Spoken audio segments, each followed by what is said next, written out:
La mort nous vient rarement à l'esprit. Considérant la mort comme la fin, l'être humain évite d'y penser. Chaque jour, les journaux font état de plusieurs décès.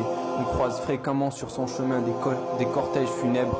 On passe devant les cimetières, on perd des amis et des membres de la famille. Les funérailles de nos proches ou les condoléances qu'on présente à ceux qui ont perdu des proches nous rappellent la mort. En étant témoin de la mort d'un être cher ou simplement d'une autre personne, on ne peut s'empêcher de penser à sa propre mort. Peu importe la force de caractère de la personne, peu importe le lieu où elle se réfugie ou le moyen par lequel elle se protège, elle peut rencontrer sa mort à n'importe quel moment. Elle n'a pas le choix. Devant elle, il n'y a pas d'échappatoire. Le compte à rebours ne s'arrête jamais, même pour un petit instant. Quelle que soit la direction vers laquelle l'homme se tourne, la mort l'attend. Mon frère, ma sœur, pour ces raisons-là, nous devons arrêter de tricher avec nous-mêmes ou de jouer les indifférents et nous efforcer de gagner la satisfaction de Dieu durant cette durée de vie qu'il nous accorde, dont lui seul connaît le terme.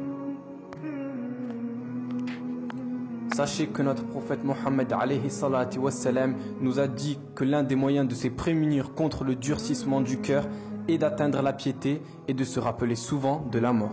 Sachez qu'il y a deux sortes de morts, la mort du croyant et la mort du mécréant. Étant conscient du caractère inévitable de la mort, le croyant se prépare à sa rencontre tout au long de sa vie et jusqu'au moment de son heure. Les anges de la mort le saluent et lui annoncent la bonne nouvelle de son entrée au paradis. Les anges recueillent son âme avec douceur. Le croyant ressent le besoin de communiquer la bonne nouvelle à d'autres croyants encore vivants et de leur dire que la promesse d'Allah subhanahu wa ta'ala est vraie et qu'ils n'ont rien à craindre, mais cela lui est interdit. Quand le mécréant fait face à la mort qu'il a fui tout au long de sa vie, il souffre des affres de la mort durant son agonie. Les anges arrachent son âme en lui annonçant la triste nouvelle du châtiment dégradant qu'il va subir dans l'enfer éternel. Les anges de la mort lui fouettent le visage et le dos. Son âme est arrachée dans la douleur, son âme est arrachée quand elle arrive à sa gorge et personne ne peut rien pour le mort. L'âme est arrachée dans la souffrance alors que la personne continue à nier la vérité. Au moment de la mort, aucune confession de foi ni manifestation de repentir n'est acceptée. Une fois que la mort est arrivée, le livre est fermé et l'encre est séchée. Il n'y a plus de retour en arrière possible. Imagine-toi, ya Abdullah, ce moment difficile où tu n'en crois pas tes yeux. Tu es là tout seul à vivre ce moment. Alors fais en sorte que cela soit un moment agréable en œuvrant dans le bien avant que cela ne soit trop tard. Certes, ce bas monde est éphémère et voué à la destruction. Combien de personnes se sont concurrencées pour l'argent et ont fini par périr? Combien de personnes se sont concurrencées par la beauté et ont fini par vieillir? Combien se sont concurrencées dans l'élévation et... Dès l'arrivée des incroyants en enfer, les portes de ces dernières se refermeront derrière eux. Imagine-toi, ô mon frère, ô ma sœur, le plus terrible des spectacles se dérouleront alors sous leurs yeux. Ils comprendront qu'ils vont être présentés à la fournaise pour y séjourner éternellement. Dans le Coran, les tourments sont décrits comme un énorme châtiment, mais toutes les descriptions sont insuffisantes pour vraiment rendre compte de ce qui s'y passera. Toi qui es doué d'intelligence, médite donc sur cette vérité. Ya Abdullah, n'as-tu pas vu que ta date de naissance était inscrite sur tes papiers d'identité, mais aucunement celle de ta mort? Ne vois-tu pas que ce bas monde de cette vie te font oublier le plus important et le but principal pour lequel tu as été créé? Prends conscience que tu n'étais qu'une goutte de sperme et que te voilà devenu un ennemi de ton Créateur. Tu seras voué à être mis tôt ou tard sous terre. Ô créature d'Allah Azza wa Jal, reprends-toi en main et repens-toi tant que ton Seigneur n'a pas pris ton âme.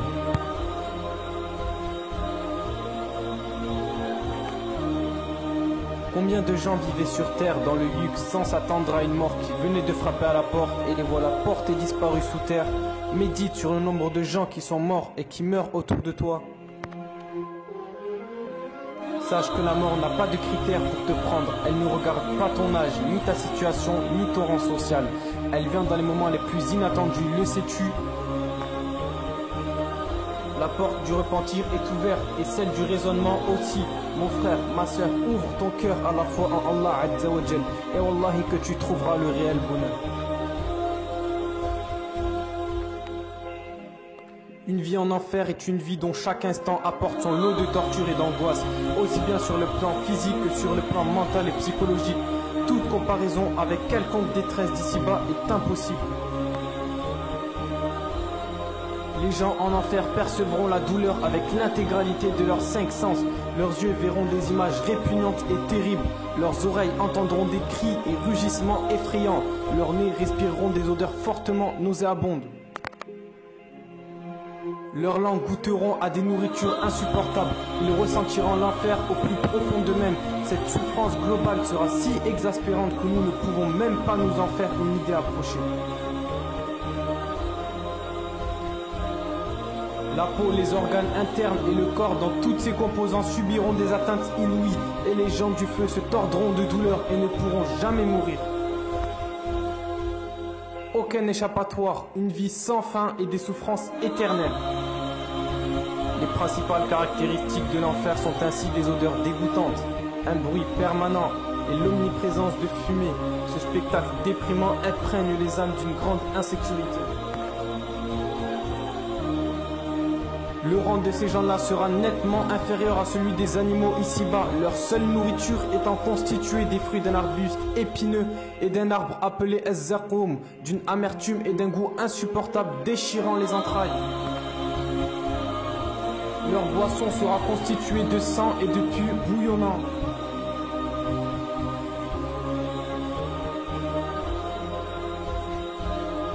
Ya Abdullah, imagine-toi, leurs peaux seront reconstituées dès qu'elles auront brûlé, et ce, sans arrêt. L'intensité du châtiment ne faiblira pas. D'après Mohammed sallallahu alayhi wa sallam, ils auront une taille gigantesque. Les 2 épaules seront distantes, telles 3 jours de voyage à cheval.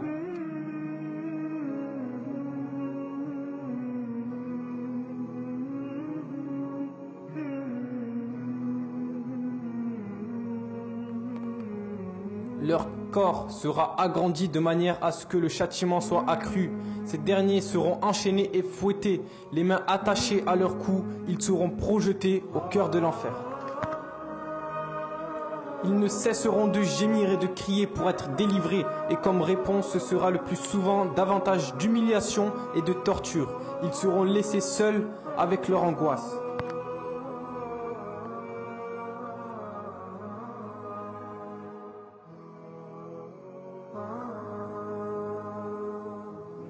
Toutes ces scènes insupportables feront bel et bien partie de la réalité. Elles seront même bien plus réelles que nos vies quotidiennes.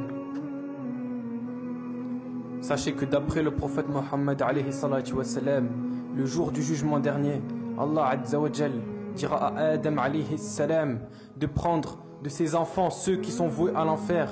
Et Adam alayhi salam lui répondra: oh, combien sont-ils? Et Allah azza wa jal lui répondra: sur chaque millier de personnes, 999 sont voués au feu. Imagine-toi mon frère, ma soeur, nous qui commettons des péchés chaque jour, 999 sont voués à l'enfer. Ya akhi, ya ukhti, sachez que l'enfer est un lieu de tourment. Quel que soit le nombre de personnes qu'on puisse lui amener, il en réclamera sans cesse davantage. La mort les assaillera de toutes parts sans qu'ils ne meurent. En plus de cela, il existe des créatures monstrueuses en enfer, des serpents gigantesques, des scorpions énormes possédant 70 dards. Leur venin bouillonne dans le corps pendant 1000 ans, puis la chair s'effritera. Sachez qu'ils rôdent près d'un fleuve de sang, et ceux qui viennent s'en abreuver seront piqués. De désespoir et ne pourront plus supporter ces tourments, ils imploreront le gardien de l'enfer, Malik. 1000 ans passeront sans aucune réponse.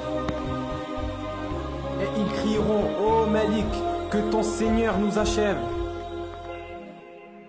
Et il dira: en vérité vous y êtes pour y demeurer éternellement. Dans Surat Az-Zukhruf, l'ornement. Ô toi qui regardes cette vidéo, sache que peu importe le nombre de péchés que tu possèdes, je jure par Allah subhanahu wa ta'ala que si tu te repens sincèrement à lui, il te pardonnera. Sache qu'Allah subhanahu wa ta'ala nous dit dans Surat Az-Zumar, verset 53: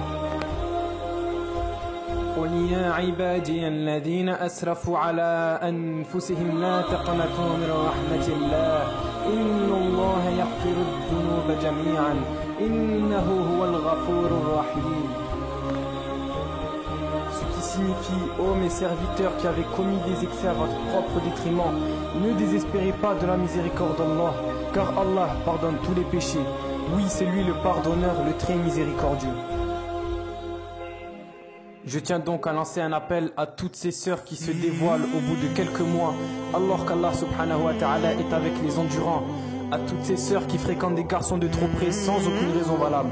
À toutes ces sœurs qui mettent leurs photos sur Facebook alors qu'elles sont voilées, et tout cela dans le but d'éveiller le regard des jeunes hommes qui, lorsqu'ils trouvent l'occasion de parler avec une fille ou de la voir, ils sont les premiers à y aller. Mais lorsqu'Allah Jalla wa Ala les appelle pour la salat, ils ne répondent pas. Délaissez les péchés, combattez Shaitan, revenez sur le droit chemin, et je vous jure par Allah que vous récolterez le succès. Donc je tiens à remercier mes abonnés qui me soutiennent par message et qui me suivent depuis le début. Et je vous demande aussi de partager la vidéo sur les réseaux sociaux afin d'en faire profiter le maximum de personnes et afin que le rappel profite aux croyants. Qu'Allah vous récompense et à très bientôt, Inch'Allah Ta'ala.